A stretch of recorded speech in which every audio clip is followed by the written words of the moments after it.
Gunshots don't echo, they punch, dry, violent, final.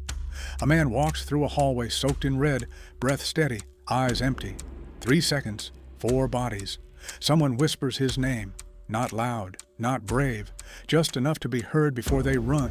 He doesn't chase, he calculates. 140 beats per minute, controlled, measured. A pencil drops, and a myth rises. No anger, no noise, just precision. And somewhere between the trigger pull and the silence after, you realize this isn't rage, this is focus. Cut everything, go back. Before the suits, before the guns, before the legend people were too afraid to say out loud, go to the part no one studies, the mind. Because monsters aren't born in violence, they're built in pressure. There was a boy once, not feared, not respected, just overlooked. Not the strongest, not the loudest, but always watching. Psychologists call it pattern recognition under stress.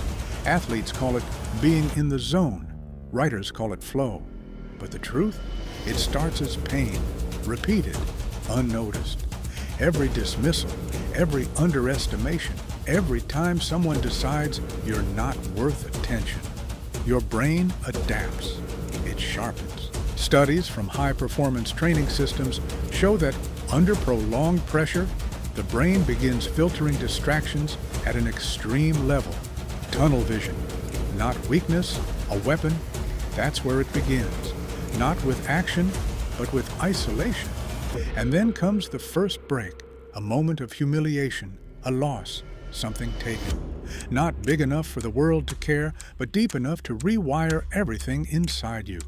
Heart rate spikes, cortisol floods, the body prepares for chaos.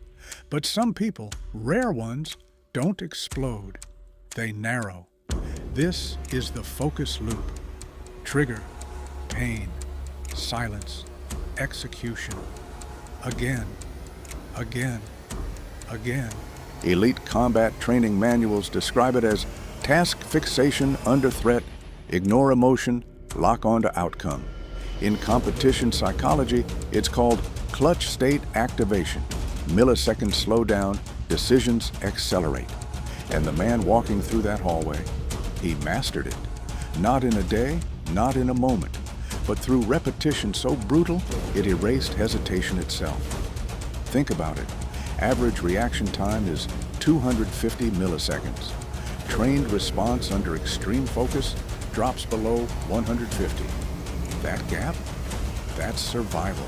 That's dominance. That's the difference between thinking and knowing. But every system has a cost. When you train your mind to feel nothing under pressure, you don't get to choose when the numbness turns off. That's the part no one teaches. Focus is addictive. It simplifies the world. Target, action, result. No confusion, no doubt, just clarity. And clarity feels like power until it becomes the only way you know how to exist. Then comes the peak, the moment where everything aligns. Movement, timing, intent, perfect. No wasted motion, no wasted thought. Every step calculated, every breath controlled.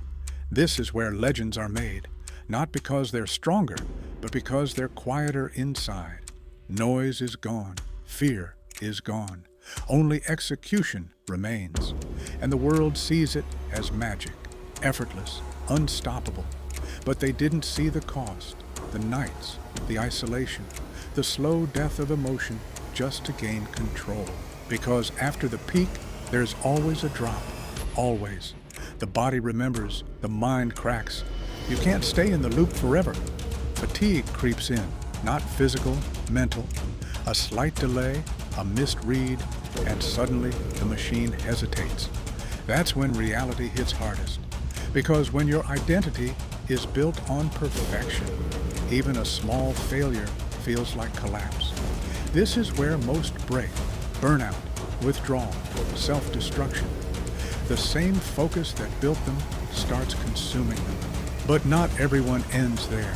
Some adapt again. They evolve. They learn something deeper than focus, control of focus.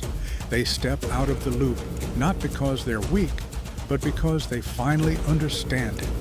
Focus isn't about shutting the world out.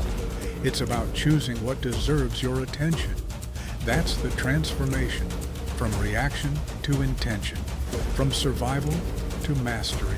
Because in the end, the most dangerous person in any room is not the fastest or the strongest. It's the one who can decide when to enter the loop and when to walk away. And that's not violence. That's discipline. That's awareness. That's power. And maybe the real lesson was never about becoming unstoppable. Maybe it was about learning what's actually worth stopping for.